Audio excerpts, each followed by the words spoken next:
Yeah, that's right. Aquí quieren que ya. Ajá. Oh. ¿Cómo vas a mí? Una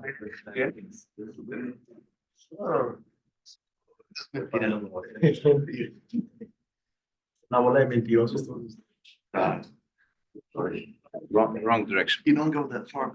All right, good morning, everybody. I know you are waiting impatiently for the slides with the favorite animals of Alex and his talk, and so let's not wait any longer.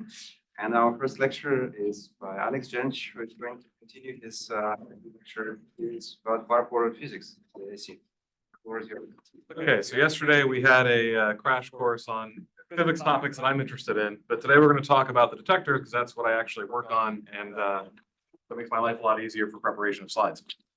So ultimately, the goal of this is to really talk about how we actually do some of the stuff we talked about yesterday. Measuring things in the far forward region is uniquely challenging. So folks who are interested in fixed target experiments, this is not news to them, but trying to do this sort of thing at a collider is quite hard. And so I'll hopefully impress upon you how difficult it really is, what solutions we have in place to try and actually do some of the physics, and also teach you a little bit about some of the technology that we're considering to use. And some of the stuff is actually not even fully decided at this point. We're actually still finalizing a few things. And I'll talk about one of the things that we're finalizing near the end. So I showed you the EPIC detector yesterday. I know Yulia already talked about the EPIC detector in detail. So this is just to remind you kind of what we were talking about yesterday. So this is kind of a schematic of a generic DIS event. And for us, the far forward stuff is happening in this kind of very small angular region going away from the actual main detector and down the beam pipe. And so the idea is that when you actually factor in all of the accelerator magnets that happen after that, all of our detectors are literally integrated with the physical machine itself. And so you can imagine that that is not so simplistic, right? This is really not giving you any idea of what's actually sitting in the tunnel right now at BNL that we have to work around to make sure our detectors will fit and not interfere with the operation of the machine. So EPIC is sitting at the 6 o'clock region, or will be sitting at the 6 o'clock region of BRIC. So this is where STAR currently sits. As I said, Yulia kind of already went through all this a couple of days ago, so you don't need me to repeat it. But this is just to kind of give you an idea of where things are and remind you if you've forgotten. The area that we're interested in is really outside of the main detector. So this is a schematic layout of the entire interaction region, plus some areas of the tunnel that the accelerator folks use. And in this region going away from the IP, this is where all these detectors that we're going to talk about are sitting. So the detector itself is sitting right here. And ultimately, what we want to do is have detectors that instrument the entire beamline to tag protons or nuclear fragments or neutrons as they go away from the IP. But I won't talk about as much as detectors that are going in the backward direction. So we have these taggers down here that are used for tagging electrons that are scattered at very shallow angles, the so-called low Q-squared taggers. So we can do low Q-squared physics. And then we also have one of the most important detectors in all of EPIC, and that's the luminosity monitor. Every single measurement that you want to do in DIS at some point, unless you're doing a ratio measurement, which most of them are not going to be that, any kind of cross-section measurement you want to do, a spectra that you want to do, you'll need to know the luminosity. And your luminosity is one of the things that will determine your final systematic uncertainty. And so if your luminosity measurement is not very, very precise, it ends up being a limiting factor if you're doing precision physics. So this luminosity monitor is kind of one of the most important and forgotten about detectors by most people, because you're not really using it to measure a physics thing most of the time. You're using it just to get information about the luminosity for the machine. So ultimately, these outside detectors from where EPIC is sitting, they kind of act as these independent spectrometer arms for all of EPIC, but ultimately they are still part of the EPIC detector. So the EPIC physics program relies on all of these components to work. So EPIC is not really a 9.5 meter long detector. It's really something like 85 meters long. So not easy to maintain a detector of that size. Okay. So this is a layout of the far forward region. So basically EPIC is sitting down here perfectly to scale in the left-hand corner, and the magnets are going off in the other direction. There's also an electron set of magnets and beam pipes that I'm leaving out in this picture, just to make it easier to see, but you can see part of the electron components right there. So we have basically dipole magnets, which are used to actually steer the beam, and then quadrupole magnets, which focus the beam. So you can kind of think about it like geometric optics, how the beam actually works. And sitting in the very first accelerator magnet, we actually have a tracking detector as well as a crystal calorimeter. So we literally have a magnet that is sitting on a platform. I'll show you a picture of it in a second, that we want to stick 4 layers of silicon in and hope for the best. and then a very heavy crystal calorimeter in the back to measure things like photons. This is not a super easy thing to do, and our accelerator friends hate us for this because they have to design a magnet that can allow this to happen, and they're not happy about it. We also have detectors that are sitting directly in the vacuum of the beam pipe. So we have these things called Roman pots, which we'll talk about in more detail later, and then a similar kind of detector that is really doing the same type of thing called off-momentum detectors, and we'll talk about why those become very important for all that deuteron stuff I talked about yesterday. And then we also have a thing called a 0-degree calorimeter, and this is basically a calorimeter that allows you to measure both electromagnetic and hadronic particles with a fairly high amount of energy resolution. And we'll have quite a few comments on this near the end of the talk because there's still some discussions being had about finalizing the design for this detector. Ultimately, all of these detectors are tagging final states, which are far outside of what EPIC is by itself able to do. So each of these particles, for all intents and purposes, can be treated as essentially collinear with the outgoing beam. So it's really challenging, and all these little pieces that we put in to the engineering design have an impact on the operation of the machine, and that's always the trade-off. We can't instrument the machine and then have it not work. And so anything that we do has to be done in conjunction with the machine group, and it makes the design even more challenging because our constraints are very different than just here's your space. Your space that you take up also affects how the machine operates. So for example, having a detector sitting directly in the vacuum, your particle beam doesn't like things sitting in its region of operation. It will actually cause impedances to the beam. So this is one of the things we have to consider when doing the design, aside from just making sure everything fits. So I talked a lot about the physics processes yesterday. I'm not going to belabor this anymore. The main thing that I want to discuss here is the fact that all of these things are producing either a charged particle, a charged hadron that you want to measure in the final state, or a neutral particle. So you need different kinds of detectors for this to do it, which is why we have 4 subsystems.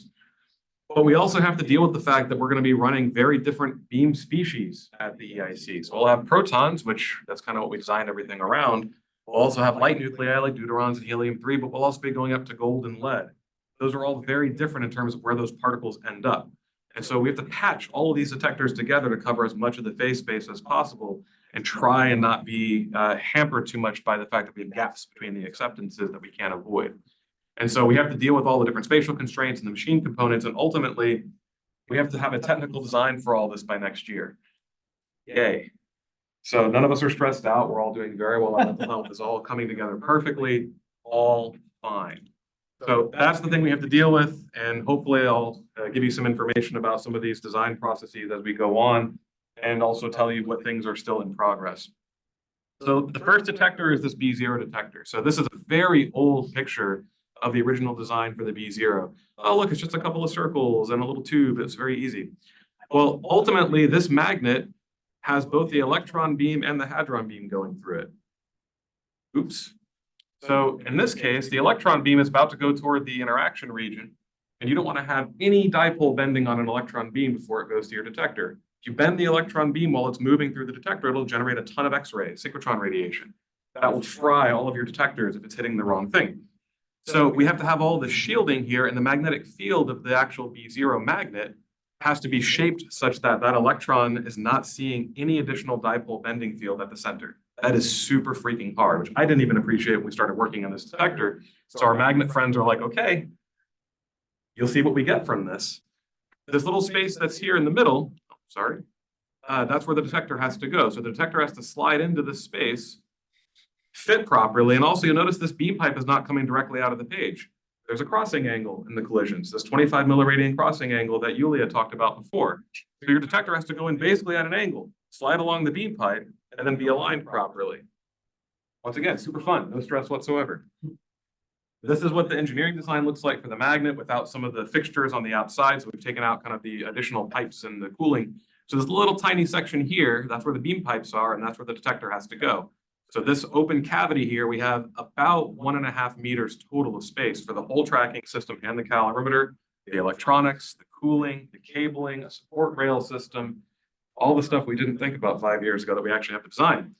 So it's quite challenging to actually install all of it. And then the other thing is that we can only install it or service it from one side. This side is sealed off in a giant cryostat with the other magnets. So everything has to be done from one side. And you'll also notice that I'm not showing EPIC here. Well, EPIC is sitting right over here. So it's also in the way. So if you want to work on it, all of EPIC has to come out of the hall, which means we need an installation procedure to be engineered as well, not just the detector itself.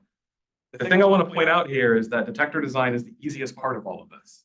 Everything has to be put in place for a process to do the installation, the maintenance, the testing.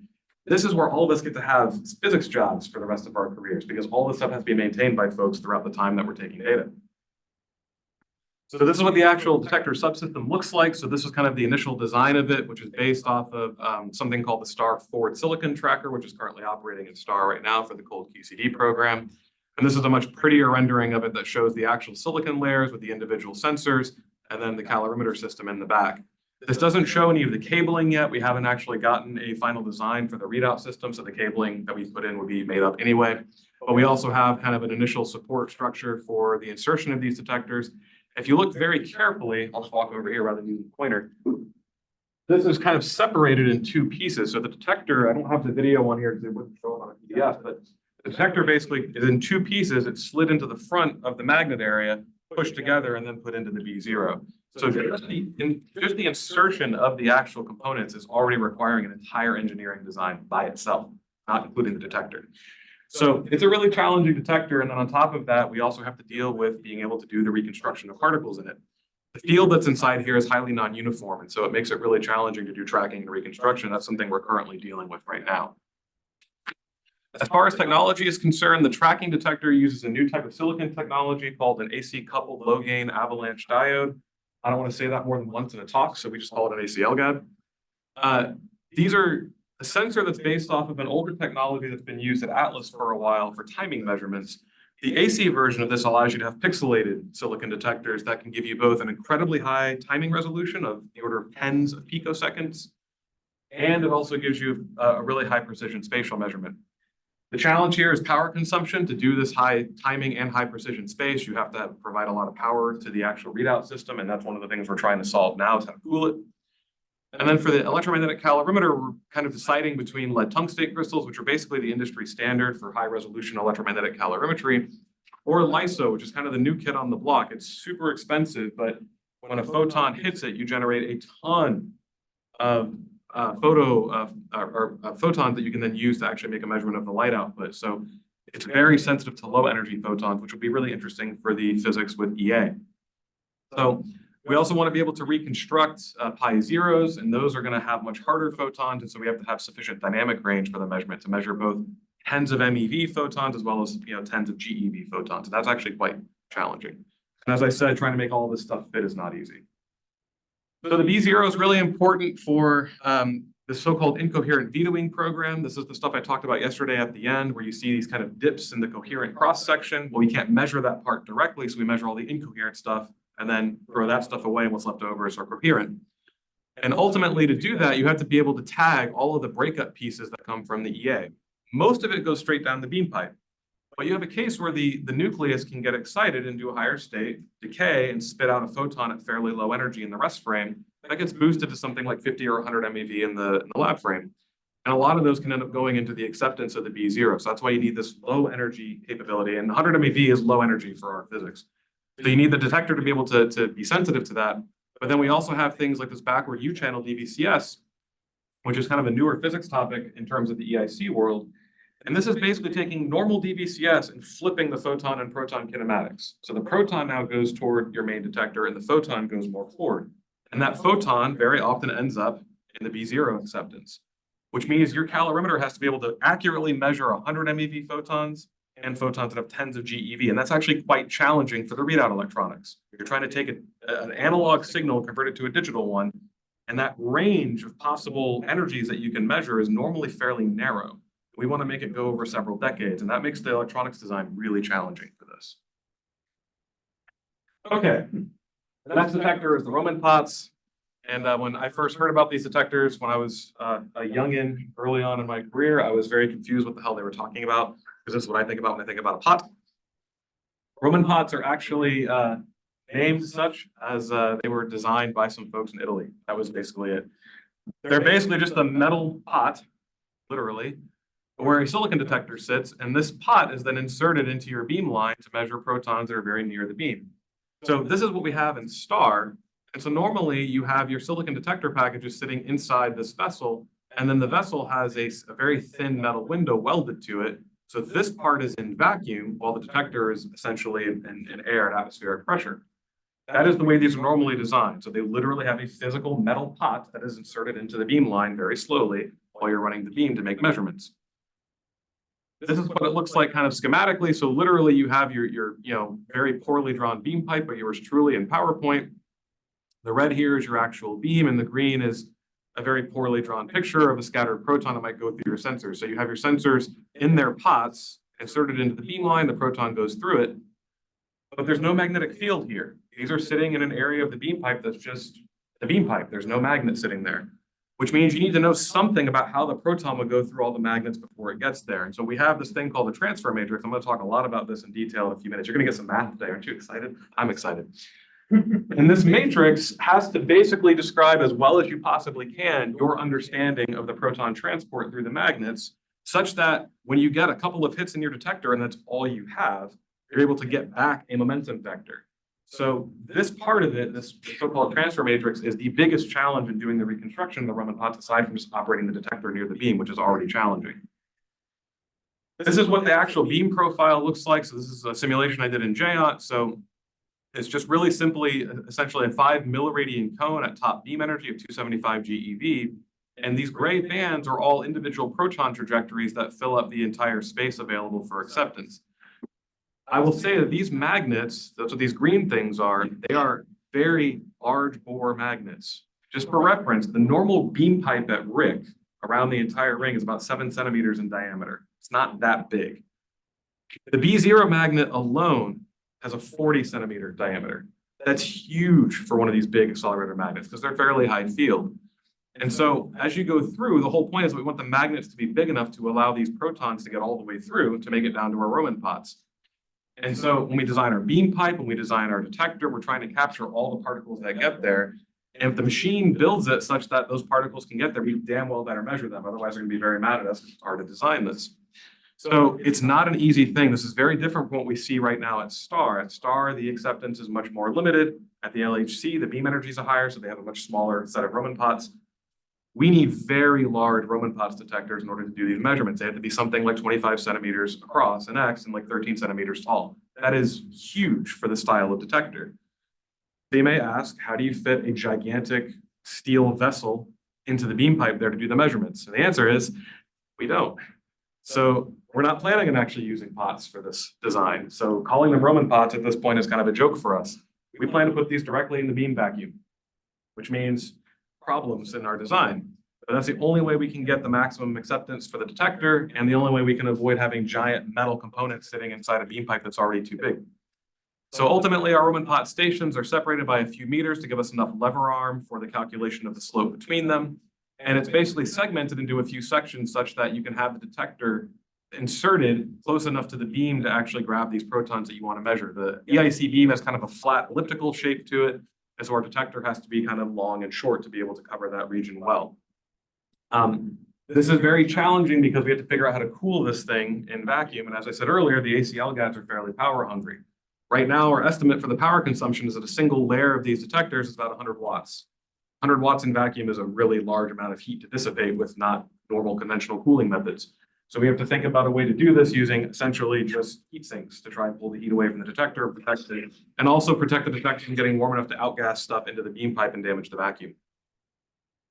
This is what the actual detector package looks like in Jentsch, and this is kind of a layout of the full sensor plus the readout electronics. The main thing here is that we are very well understood at this point what spatial resolution we need, what timing resolution we need. We've known this for a long time.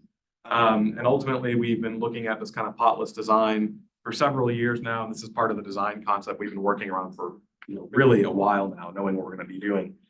The key thing here is how close can you actually get safely? So normally the rule of thumb for these detectors is something called the 10 sigma distance, where the sigma is really based on the optics properties of the machine. It's change of the beam energy. It can also change when you just want to have a certain kind of optics for the machine to maximize acceptance or luminosity. Usually you're doing one or the other. And so ultimately the sigma is just the Gaussian size of the beam, both in X and Y, and it's based on the emittance of the machine, which is a fundamental property of the machine, and that changes over time when you have a fill, and then the beta functions, which are dependent upon where you are in the machine. They really depend specifically on how you focus the beam.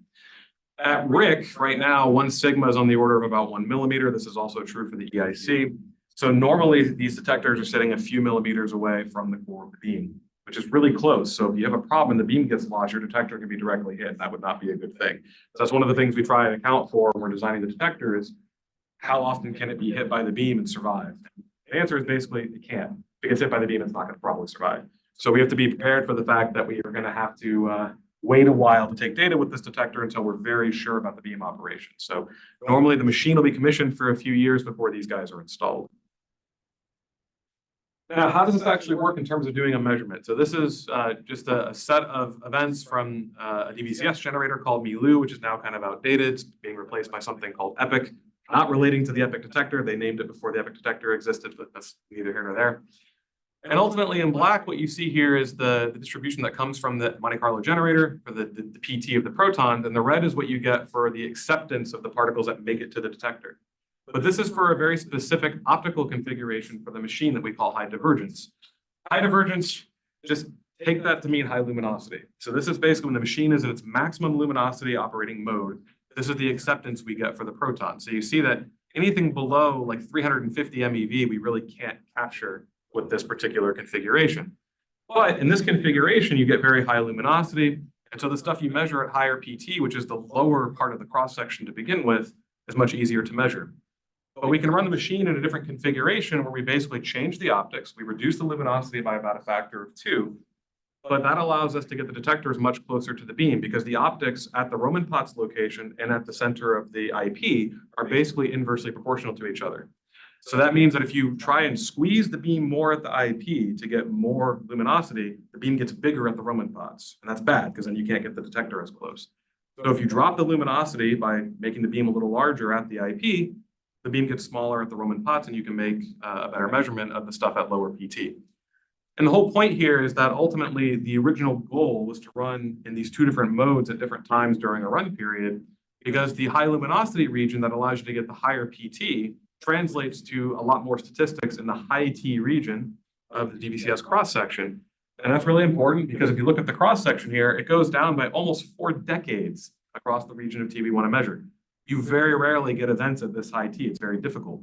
And so ultimately you want the high luminosity for this, and you can run for a shorter period of time in this high acceptance configuration with worse luminosity to fill in that part of the cross-section. That's a more oftentimes happening part of the cross-section, and so it's much easier to measure. And so the idea is that you'd measure this entire cross-section using 2 different run configurations. That would also factor into your systematics. But there's an overlap. So, I mean, it's not like when you run in one, you only get this section, you run the other, you only get this section. There's a bit of overlap between the 2, and so it's not like, they're completely independent of each other.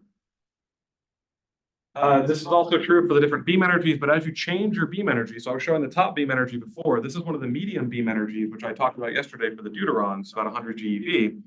Now, in this case, the kinematics are such that some of your protons are now being kicked out at higher angle into the B0 detector.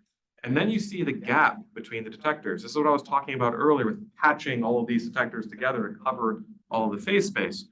There's a beam pipe that's sitting in the B0 that has to be there. And that beam pipe gives you a cutoff in what you can measure between the detectors. So when you transition from one to the other, there's a dead gap. You can't get past that. And so ultimately, you can play the exact same game with your different beam configurations. So you can do this high divergence and high acceptance, or high luminosity and high acceptance case to recover all of your low PT stuff, but this gap is always going to be there. It's just part of what you have to live with. And so as you change the beam energies, the different detectors become relevant. So the B0 is really something designed to capture more of the medium and low energy part of the physics, whereas the Roman Potts is really for the higher energy stuff. Okay, now we get to talk about some math. Yay. So reconstructing with Roman Potts is interesting and worth discussing for a few minutes. To do this thing, as I talked about earlier, you want to have this matrix, which describes how your particle is transported between all the magnets. Ultimately, the matrix is actually unique for any position that you start with. So if your IP is fixed, if you always collide at the exact same point in the detector, that makes things easy. But your particle bunches have a length to them. So your overlap region for them is something like 7 or 8 centimeters in length. So you can have a vertex position that can happen anywhere along that length. So that means ultimately when you come up with that part of it, and also the fact that momentum loss for your proton changes how it goes through the magnets, you really need quite a few matrices to describe all the trajectories properly. And this is something we didn't fully have set up when we first started doing all these studies about 5 years ago. Ultimately, this becomes quite a challenge because there's many ways that you can do this, and we're trying to figure out the most efficient way to do it. So this is an example of the so-called transfer matrix just for the proton beam itself. This is for the standard orbit with no momentum loss, full energy. And this comes out of the machine development code called BMAD, which is machine accelerator description. And I think the B was jokingly referred to as baby because they had MADX first and they came up with this other one that was faster. I don't know. These people are weird. So ultimately, what we wanted to do is make sure we could produce the same thing with our JAT simulations because JAT does a great job with magnetic fields, and that was something we benchmarked. And then the question is, what happens to this reconstruction whenever your trajectory that you want to measure, your scattered proton from DVCS, for example, when it is very different from the orbit that was used to calculate this matrix. And ultimately, we classify this by just looking at the momentum fraction that you have. So basically, your momentum that you have for your scattered proton with respect to the beam, we call this XL. Our theory friends are more careful about this than I'm being right now, but ultimately, when I'm talking about XL, I'm literally just talking about what the percentage is of the momentum for the particle you're measuring versus the beam. So for a 275 GeV beam, a proton with 270 GeV of energy would have an XL of like 98%. So that would still be, in our mind, more or less a beam proton. But we want to actually solve this problem generically, and I'll show you why we have to think about this more carefully. We can't just use a single matrix to do this. The way we started by doing this was basically saying, okay, we'll try and run simulations with different starting points for the momentum. So we basically start with our beam at 275, we calculate the matrix for that beam, and then we say, okay, what if our magnets stay the same, but we pretend that our central orbit momentum is 97% of the beam momentum, and then 95%. We do this for, all the way down to 75% in our case. So you take each of these sets of trajectories, you do JAT simulations with them with all the magnets, all the information about the field and bores, and then you also have to tune the way that JAT does the stepping of the magnetic fields for the particles to go through. And you generate hits in your detector. Those hits in the detector are then used to reverse engineer what matrix needed to be there for that transport, and you get a set of matrices for all of the different groups of orbits.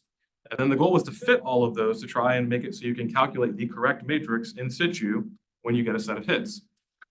So this is what that looks like. So we have the 6x6 matrix that describes the transfer of the protons for the main orbit, and you calculate one of these matrices for each group of orbits. So you have a unique matrix for each one.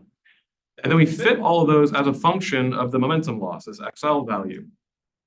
So the idea is that when you fit this in terms of this parameter, the only thing that you're then going to need to do is figure out how to get the XL from your detector hits as a starting point. And then you use the fits to look up the right value that you have for each of these parameters. And then you calculate the momentum from that. So to do that, we have to build a chromaticity plot. This is something that the machine folks use all the time. All it is basically looking at the relationship between hits in the detector and the slope that you have at the detector. And if you have linear optics, you should see more or less a one-to-one correspondence between a momentum value and a set of hits. And in this region between 0.75 and 100% of the beam momentum, we do pretty much have linear optics, so it makes this pretty easy. So each of these colored bands is a range of XL. So for this first one, it's greater than 90%. For this one, it's 80 to 90%, so on and so forth. And basically, this is now a lookup table that we store. We get a set of hits in the detector. We use this to ask what the actual value of XL is, and we use that value to evaluate all 36 of the matrix parameters to then reconstruct the momentum. It's a complete pain in the butt. But when we do it, it works quite well. And you might ask, okay, why did you go through all this? You haven't shown us why you care about this. This is why. If you only use the static matrix that you get for the single orbit for the proton, as you try and measure protons at lower momentum, it starts to fail miserably. If it's working properly, this is looking at just delta P over P. You want something that's centered right around 0 with a fairly small width for all of momentum. And if you only use the single static matrix to describe the orbit, this is terrible. You can't do anything with this. You'll have smearing that's so bad that you won't be able to get a measurement. And so ultimately, this is what you get when you use this dynamic calculation to calculate the correct matrix, and it works much better. And we see the same thing for PT, and PT is really the more important thing for us for the most part here. We want to measure T, you need the transverse component more importantly, and this is also doing a very poor job in this range of XL, and it gets quite a bit better when you use the dynamic calculation, but you can see there's still a few % smearing left over that comes from potential nonlinearities that show up when you get to very high angles, because now you're going at the edge of those magnets. And those quadrupole magnets, if you're going down the center of them, you're not really seeing very much field from those magnets. That's the whole point of a quadrupole. But if you're near the edge of it, it starts looking like a very strong dipole, and so your bending profile changes quite a bit. So ultimately, this was kind of a method that we put together to see if it would really make an improvement. And from this, we're now working on a machine learning approach, which actually is quite advanced at this point. We're integrating it right now into the EPIC simulation framework. I'm not showing results from it yet because we really need to make sure we finish all the testing before we show results. The machine learning approach doesn't really do that much better than this, but it will do better for the off-momentum detectors, which I'll talk about in a few minutes, because those things are much more nonlinear. And so doing this matrix method does assume linearity, even in the case of the dynamic approach. And so it's not something that's always true when you have particles that are off momentum from the beam too severely. And so we wanted to test the machine learning approach using the Roman pots where we really understood everything and then transport that idea to the off momentum detectors, which I'll talk about in a second. The other thing I want to talk about here that I think Yulia talked about this a little bit, so I won't belabor it too much. Aside from just dealing with how to reconstruct something not in a magnetic field using these matrices, the particle beams themselves give you some intrinsic smearing that you can't get rid of in some cases. So this idea of focusing the beam, I talked earlier about luminosity and this thing called divergence. When you focus the beam, you try to squeeze it into a really small space, it fights against you. And so as you squeeze the beam down for the collisions, you're going to get some intrinsic kicks in px and py that are now just part of the beam profile. You don't know what they are for particle to particle. And so you get kind of this spread and initial transverse components in your momentum for your particles that is not supposed to be there. You normally expect it's fully longitudinal when you do a calculation. So when you do a measurement with this in there, especially in the forward region that's more sensitive to it, you'll get some intrinsic smearing that is uncorrectable. It's just part of what you live with. This is really problematic for low PT measurements, which is a lot of what we want to do for things like this extrapolation stuff I talked about yesterday. Then you also have the crab cavity rotation. So we have this crossing angle for the collisions. And if you don't rotate the bunches, if they overlap like they would just by default, it reduces your luminosity quite significantly because now you're not having a full overlap of all the possible particles. So the crab cavities physically rotate the bunch by providing momentum kicks to the head and tail, rotate the bunch such that they overlap with each other in the IP. But that gives you some additional smearing in the vertex position in X. So that gives you some uncertainty there. You can actually correct for this with sufficient timing. This is where this timing information for the ACL guides becomes super important. If you have sufficiently good timing, you can isolate where within the bunch, roughly, the collision took place and de-kick it, basically. You can take out that smearing because you know how much kick was applied from the crab cavity. We actually know that quite precisely. Okay, intermission. I've been talking for 50 slides. I talk fast, so fennec foxes. Look at how cute they are. So they live mostly in North Africa, so we don't see them very often here. They can jump really high. I don't know how they survive in the desert. Their ears are really big. It helps them dissipate heat. They make funny sounds. They're really cute. My dog's ears are a similar size, as you saw yesterday. You know, I like to think that they would prefer Tex-Mex and craft beer if they lived in Texas, where I'm from. They probably don't. But yeah, don't you feel better now? Yeah, I feel better. Okay. Now the off-momentum detectors. Back to physics. That was too short of an intermission, wasn't it? Probably should have done elephant facts and fennec foxes. So this is the last magnet before the area where we have all of our Roman pots and ZDC and all that. So you basically have a dipole magnet here and another one here, and we have 15 meters of free space to put detectors. Well, it's not really free, but an area where we can put detectors. The neutrons and photons that you get from some of your interactions basically just go exactly where you expect them to. There's no bending on them, and they go directly toward the ZDC. Your Roman pots are sitting somewhere over here. This is just a schematic drawing, so don't take too seriously the location of all this stuff. But the interesting thing for this light nuclear physics stuff that I was talking about before, deuterons, helium-3, stuff I talked about yesterday, when a proton comes from the breakup of one of those nuclei, they're not going to have the beam momentum. On average, they might have something like 50% of the beam momentum. And you remember on those slides, I was going between 75% and 100%. 50% is really small compared to what the beam is expected to do. So as those protons travel through the magnets, many of them just get lost. They get steered into the side of the magnet wall and you can't get them back. But a significant fraction of them can make it out of the beam pipe, but they'll never, on average, make it fully into the Roman pots region. That's not what the Roman pots are designed to capture. So what we did is decided to put a momentum or a detector system that's sitting closer to the area where those particles would exit, and we call them off momentum detectors because the momentum is off of that of the actual trajectory. We're super creative with names. And so ultimately, you need the second set of detectors to enable your entire light light nuclei physics program, because without it, you'd never be able to capture enough of these particles to do any real physics. And so this is really important for doing any of the additional physics we wanted to do that we talked about yesterday. And ultimately, these are quite cheap because they're a fraction of the size of the Roman pots, and they don't have to get so close to the beam. These particles get bent away from the beam. I'll show you a picture of that right now. So this is a group of these particles sitting at kind of roughly between 45 and 50% of the beam momentum. So the magnets are set to steer a top energy proton. And these protons in this bunch are all being steered out of the magnets. And this is an old picture. These Roman pots are much closer in this picture. They're now much further away with our new engineering design. And so ultimately, without these detectors that are sitting right here, these protons would go off through the beam pipe. You never capture them. So the idea here is that we basically said, well, we already have Roman pots. They're already quite complicated. We can install some smaller ones that are even simpler and enable an entire light nucleus spectator physics program. And that's exactly what we did. We're sticking to it. And so ultimately, this is why this whole approach we did with this dynamic matrix method and all this nonsense becomes really important, because these protons very often are not obeying linear optics. And so you really need a more complicated approach to do the reconstruction, which is why we're considering some machine learning methods now. I don't like machine learning stuff. It's all black box, but it does work quite well. So ultimately, this is a pretty important detector system, but it is simpler to design. It's not anywhere near as complicated as the Roman pots, and we get a lot of physics from it.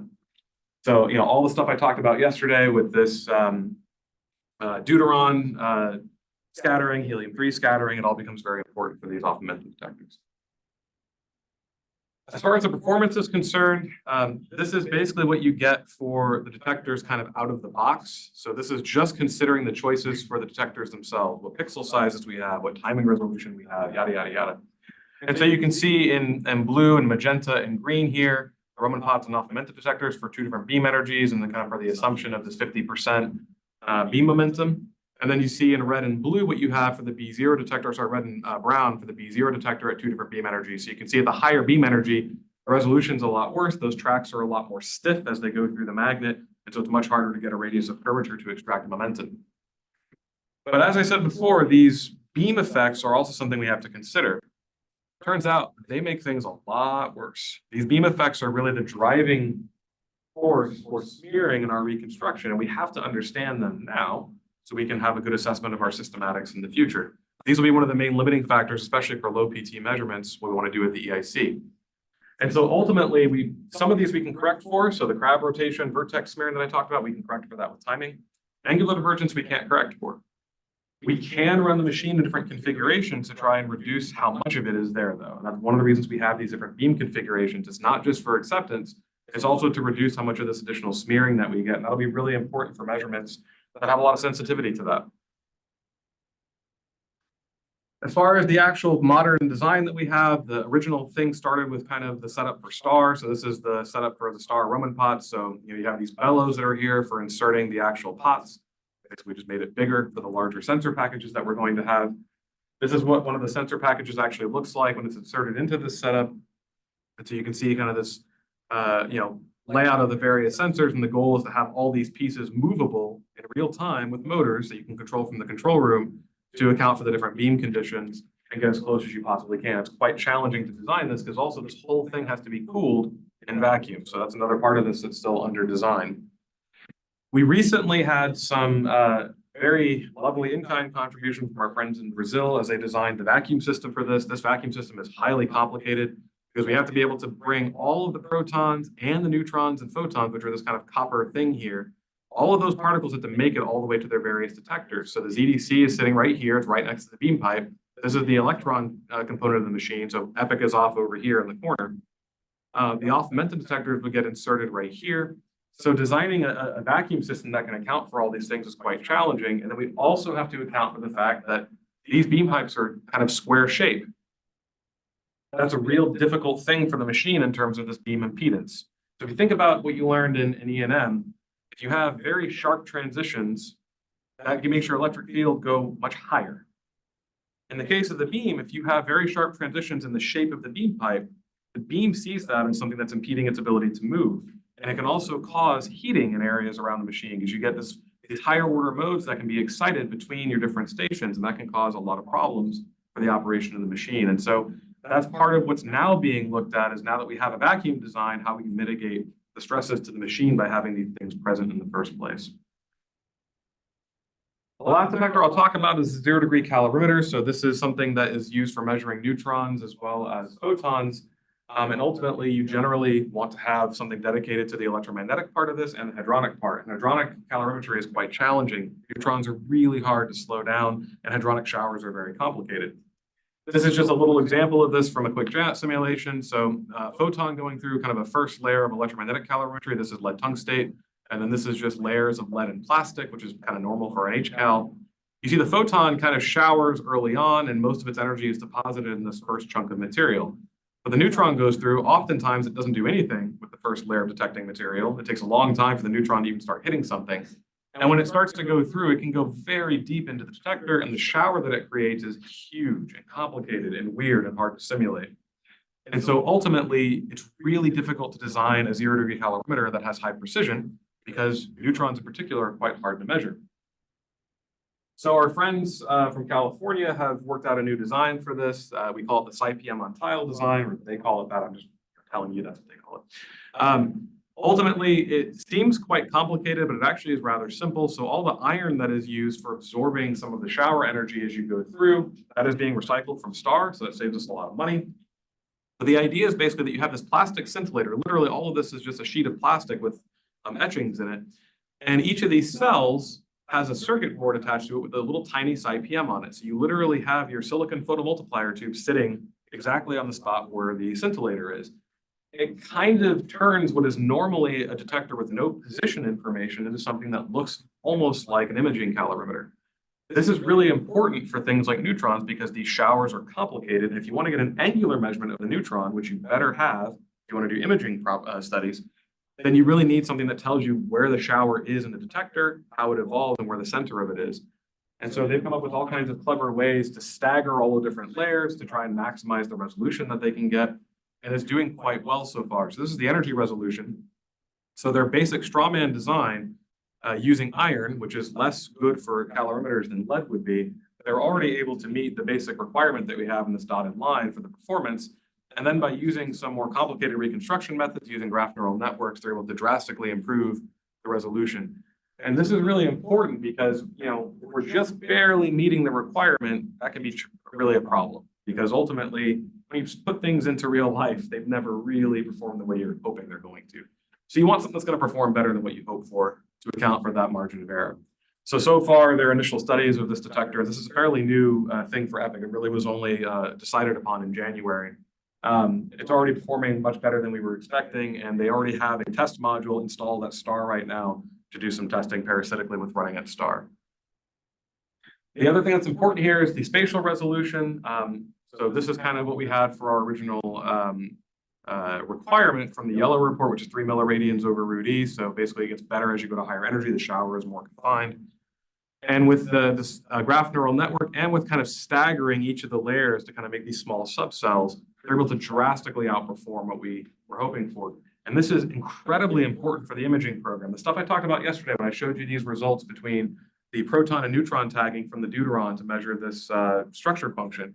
When I showed you the case where I tagged the neutron to get the proton structure function, the distortion that you saw was huge on that distribution. That was with this assumption. So if we were to redo that same study with this, it would drastically improve our capability. And so it makes the measurement I talked about yesterday much more possible and much more easy to do. The other part of this that's really important, because the EDC is basically sitting right in the path of all the neutral particles coming from the beam, is the radiation. So I did simulations here of the radiation deposit that you would get basically for every 10 centimeters into the detector. For reference, the detector is like 1.5 meters long. It's quite large. And you'll see that, you know, at the early case, the radiation is a fairly low region. And then as you start to go up, it increases because the shower kind of has a maximum somewhere near the first third of the detector.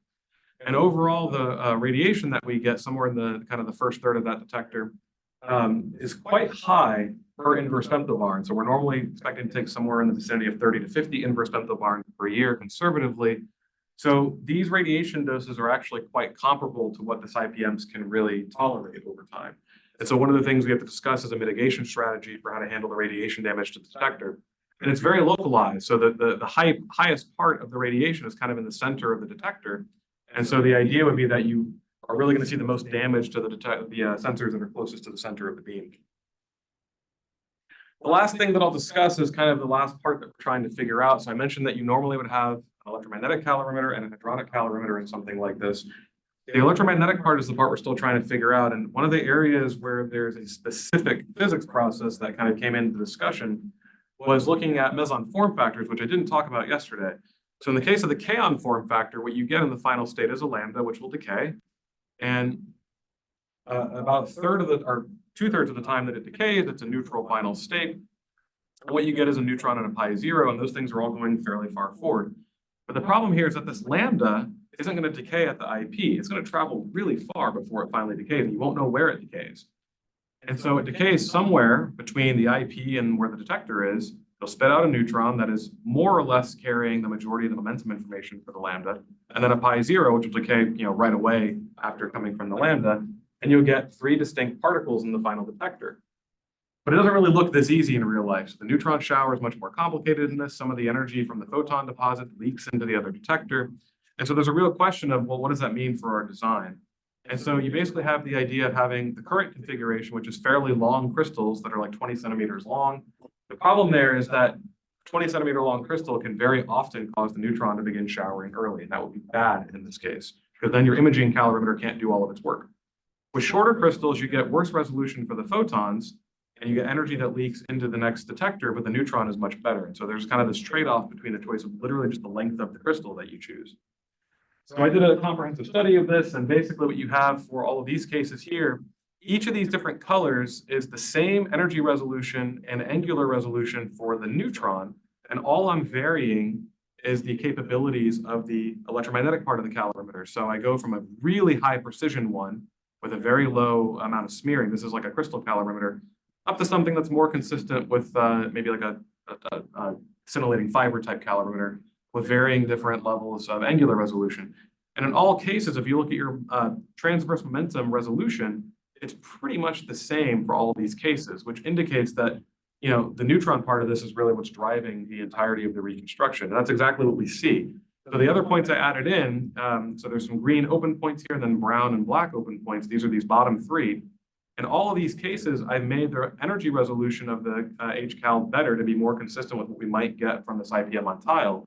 And I've chosen 3 different angular resolutions. And you see the angular resolution is the thing that really causes this to change more drastically. So if my angular resolution is the yellow report, which is what we originally thought we needed, you can see that it actually really causes a problem for your PT resolution.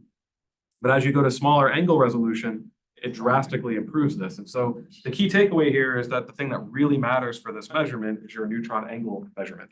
And so ultimately you want everything that you choose to be geared toward making that be the best it possibly can be. This is fairly recently understood for us. We only did these studies a couple months ago, and it is informing already the final choices we make for the ZDC. So this is really just summarizing all that. So ultimately, one of the main takeaways is that if we do this with the long crystals that we originally assumed, it actually could harm the physics for this particular measurement. And this is a really important measurement that's really hard to do already. And so if we're able to design something that can do it, that's a huge benefit. So this is what the actual stand would look like to hold the ZDC. The thing weighs like 5 tons. So you need a very hefty table that you can't buy at Home Depot. So we have to have someone design something. And this is what it actually looks like in the hall. So this is the actual tunnel. This is the cryostat housing all the magnets. The Roman pods and off momentum detectors would be sitting here. They're just not in the CAD model yet. And then this person is actually the initial absorber of particles before they go in. So he has special radiation training to withstand that. So all of the different topics I've talked about today for the detectors, they all tie back to the physics. So just to kind of remind you of the stuff we talked about yesterday, DVCS, we have this JSI production with deuterons, helium-3. These are the detectors that are relevant for all of them. So basically the takeaway message here is that you want to do the exclusive physics program, you need a significantly well-developed set of detectors that cover as much of the phase space as possible. It's really not easy. It's very exhausting. I'm barely holding on. It's great. So in summary, things are moving forward. If you're interested in any of this stuff, we have weekly meetings on Tuesdays where you can hear me drone on about this stuff even more. If you've got questions, send me an email, but the meetings are open. If you want to learn more about it just for the hell of it, just join the meeting. I'm not going to ask you to do anything. unless you want to do something, in which case I can definitely give you some work. But if you just want to learn more about what's going on, join the meetings, you can just jump on the mailing list. You don't have to ask anybody. You just join the mailing list and you'll get the emails from me every week. And you can see what we're talking about and how the progress is going. Thanks, everybody.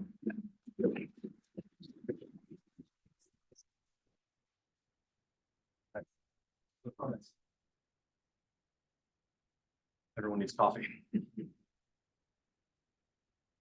For the lambda studies, how well do you have to reconstruct the photon energy? Because I mean, you could just take out the ecal, you can use the ecal to measure everything. So that's one of the things that we're looking at doing. The difficulty there is that it is still pretty hard to separate all three showers just with the HCal. So having something in front still helps because the photons will start showering early and it'll give you some initial position measurement for the HCal to isolate where those showers are in the HCal. Ultimately, when you have all three in the same detector by itself, it's a fairly small detector, they overlap a lot. They're working on it now. We'll hopefully have an answer in the next few weeks because we have to decide really soon. But that's one of the reasons why I think the shorter crystals is really the answer. So the shorter crystals allows you to have some pre-shower for those photons. You'll get some energy measurement from it. You'll still have that sensitivity to the low energy photons that we care about for the vetoing program because it's still crystals. They're very sensitive to low energies. And so that kind of seems like the best balance between the two options. And ultimately still having some kind of pre-shower in the front will help with your separation between the photons and the neutrons. But the resolution doesn't have to be all that good for the pi zero. I mean, ultimately, as I was showing, you can have pretty poor resolution for the pi zero reconstruction. You still get a good measurement of the lambda as long as the neutron's good. Is there a gap between the crystals and the HCal? There's no crystals in the HCal. No, okay, can you go back? Yeah. Slides. I mean, the scintillator. Forward. Sorry, like two more. What, yeah, that one. Is there like vacuum between the yellow and the green? Oh, yeah, it's not vacuum, it's air. So yeah, you have the readout for the crystals sitting behind you. Okay. Yeah, so you'll have either PMs or APDs, which they look very similar as far as their size, plus some light guides and cabling and stuff that'll all be sitting there. There'll be some material there for sure. Yeah, I forget about the fact that this is a real machine and there needs to be cables everywhere and stuff. So funny story about that. So the radiation simulations I was talking about, we looked at the early radiation simulations and then the ones that had a lot of these other pieces in. All of that mechanical substructure is the majority of why you end up having radiation damage because those things all are scattering centers for particles to hit, produce more. So the material part of this is incredibly important. And that's one of the things the project has really been harping on all the detector designers that if you don't have that stuff in, we can't credibly know that it all fits. And so now people are like, oh, we have to have room for cabling, but our detector is there. Yeah, you got to move your detector because you can't power it without cables. You can't read it out without cables. So the cabling is like a huge part of the discussion now of how we put all of that stuff in to minimize the impact on acceptance, but it also has an impact on radiation. And one of the things that was interesting in this radiation study, we had a whole discussion about an older version of the ZDC that was based on lead absorber and then this new version based on iron absorber. And normally iron gives you a worse resolution. You want an absorber that is dense enough that you have kind of this thing that's called compensation between the electromagnetic and hadronic showers as they go through. And lead absorber that has roughly a 4-to-1 thickness compared to the silicon or the scintillator active area gives you really good compensation. But we found that there was actually a factor of 4 more radiation produced in the lead case than the iron case, which would cause more damage to your sensitive components. And that's just because the lead being more dense, as neutrons hit it, it produces way more low energy neutrons, and those are the ones that damage your silicon. And so even just choosing the metal that you have for your absorber for your calorimeter has a major impact on its performance and how much radiation it's going to receive over time. So that was part of the decision factor about this too. The iron actually helps there a lot. For the unfolding of your transfer matrix, how do you do the fits as a function of XL? Is it just sort of polynomial Just regression or polynomial. something else? Just polynomial fits, something real simple. For the machine learning method that we're doing convolutional neural networks. I haven't really been convinced that it matters so much what version of the machine learning algorithm that you use, because I'm not an expert on machine learning. We tried graph neural networks, a convolutional neural network, and something else. They all gave very similar performance. The training was a little bit different, but the final performance was basically the same. And the training part we do once, right? Once you have a final data, you train it once and you're basically machine learning fits were not significantly different than the simple polynomial regression? They're better in some cases. So, Significantly. yeah, so at high PT, they're better. At low PT, they're quite similar. So this business that I showed, with the kind of additional tail that you have even in the dynamic method, this guy. With the machine learning method, most of this goes away. And I think a lot of it has to do with the granularity of the input that I use for this. So when I did these tuning cards, I kind of chose you know, fairly coarse granularity for all the different input trajectories. The machine learning is, you know, we train on 10 million events or something like that, so it's not an issue. And so ultimately, it does perform quite a bit better at high PT. At low PT, it does a little bit worse. You have a little bit of a tail down here, but that's below the real acceptance we have anyway. So when we train the model, we get, you know, performance at low PT. We don't really care about the low PT so much in that case because it's well beyond the detector whatever we're going to measure in real life. So it does perform better though. The hard part is the infrastructure of the Epic simulation framework to handle all of this stuff. That's what we're trying to finish right now. Coffee time? Coffee time, that's time.